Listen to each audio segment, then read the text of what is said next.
જય શ્રી કૃષ્ણ, જય સ્વામિનારાયણ. મિત્રો, અખાત ત્રીજની કહેતા વૈશાખ સુદ તૃતીયાની વાત કરવી છે ત્યારે પહેલા સૌ પ્રથમ કલ્પના કરો, એક એવી મહારાણી, પદની જે અધિકારી હતી એવી રાણી, પણ એમની પાસે ભોજનનો એક દાણો નથી. વનમાં પાંડવો ભૂખ્યા બેઠા છે, મહર્ષિઓ દ્વારે આવીને ઊભા છે અને એ દ્રૌપદી રડીને ભગવાનને પુકારે છે, હે કનૈયા રખી લેહુ લાજ. અને ભગવાન દોડતા આવે છે, ખાલી પાત્રમાં જુએ છે, માત્ર એક અન્નનો કણ ગ્રહણ કરે છે અને ચમત્કાર થાય છે. એ ખાલી પાત્ર બની જાય છે, અક્ષય પાત્ર, જેમાંથી ક્યારેય ભોજન ખૂટતું નથી. શું તમે જાણો છો? આ ચમત્કાર જે દિવસે થયો હતો એ જ દિવસ આજે આપણે અખા ત્રીજ તરીકે ઉજવીએ છીએ.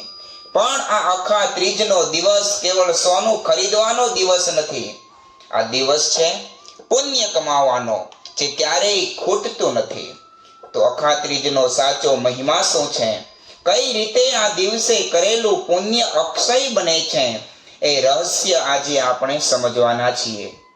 આ અખા ત્રીજના પરમ પાવન દિવસે ભગવાન કહેવાય છે કે ભગવતી રેણુકાના ગર્ભ થકી પરશુરામ સ્વરૂપે અક્ષય તૃતીયા અખા ત્રીજના દિવસે સાક્ષાત પ્રગટ થાય છે. કહેતા અખા ત્રીજના દિવસે ભગવાન પરશુરામની જયંતિ છે. આજ સાથે સાથે ભગવાન વેદવ્યાસ, જેમણે મહાભારત ગ્રંથનું સર્જન કર્યું, એવા મહર્ષિ વેદવ્યાસજીએ શ્રી ગણેશજીને મહાભારત લખાવવાનું કાર્ય આજના દિવસે શરૂ કરાયું. એટલા માટે જ શાસ્ત્ર કહે છે, આ દિવસે કરેલું દાન અક્ષય બને છે. આ દિવસે કરેલી ભક્તિ અક્ષય ફળ આપે છે. અને આ દિવસે કરેલા સારા સંકલ્પ આપણા જીવનને પણ બદલી શકે છે.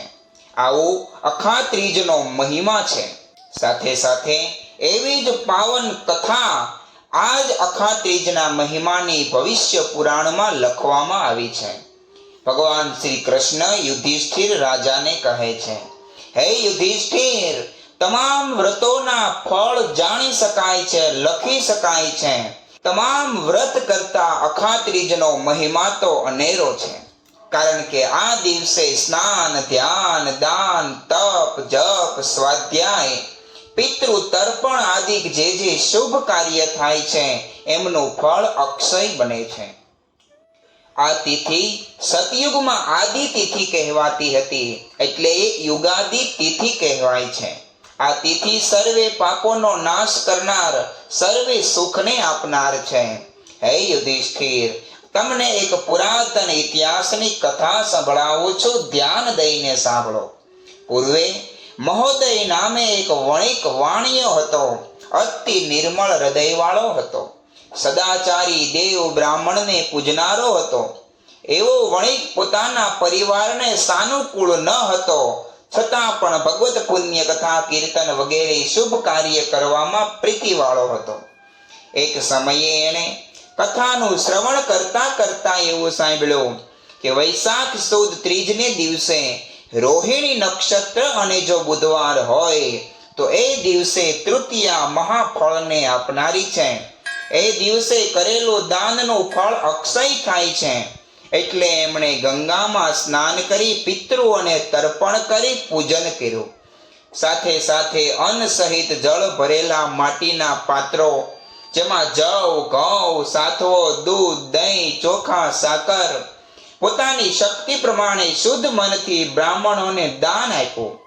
કુટુંબમાં આસક્તિ વાળી એની પત્નીએ ઘણો વાયરો અટકાવ્યો, છતાં પણ એ શુભ કાર્ય કરવામાં બંધ રહ્યો નહીં. કારણ કે આ વણિક જાણતો હતો કે સંસાર તો સર્વે નાશવંત છે. સંસારના સંબંધીઓ તમામ સ્વાર્થિયા છે. સાધુ સંતો પાસેથી સંસારનો મર્મ પામેલો.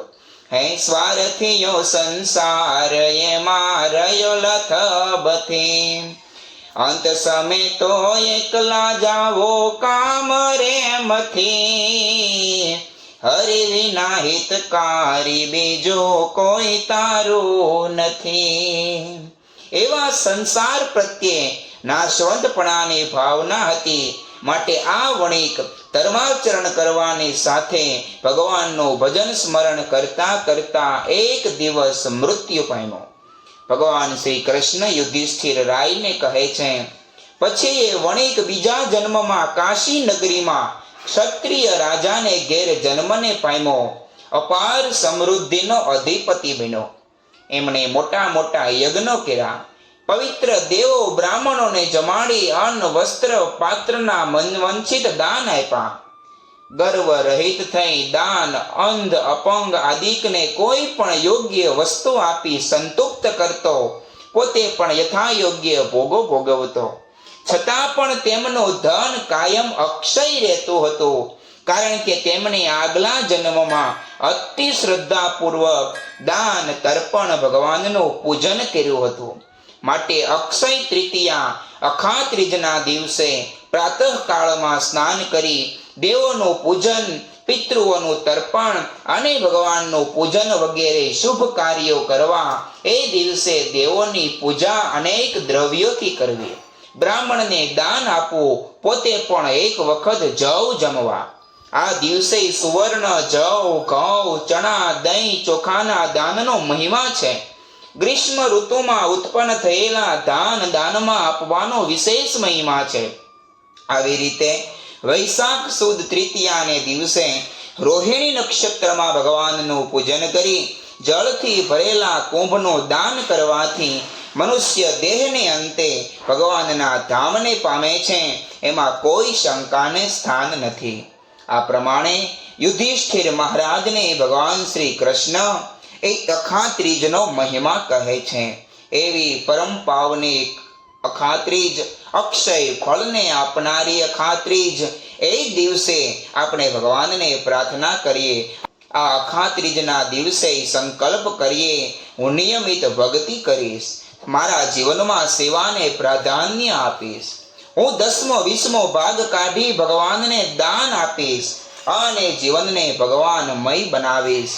કારણ કે ધન તો એક દિવસ નાશ પામે છે, આ શરીર પણ નાશ પામે છે, પરંતુ ભક્તિનું પુણ્ય ક્યારેય નાશ પામતું નથી. આવું અક્ષય પુણ્ય પ્રદાન કરનારી અખાત્રીજના દિવસે પુણ્ય કમાવાનો અવસર જતો ન કરીએ, એવી આજના દિવસે ભગવાનના શ્રી ચરણોમાં પ્રાર્થના કરીએ. આપ સર્વેને જય સ્વામિનારાયણ, જય શ્રી કૃષ્ણ.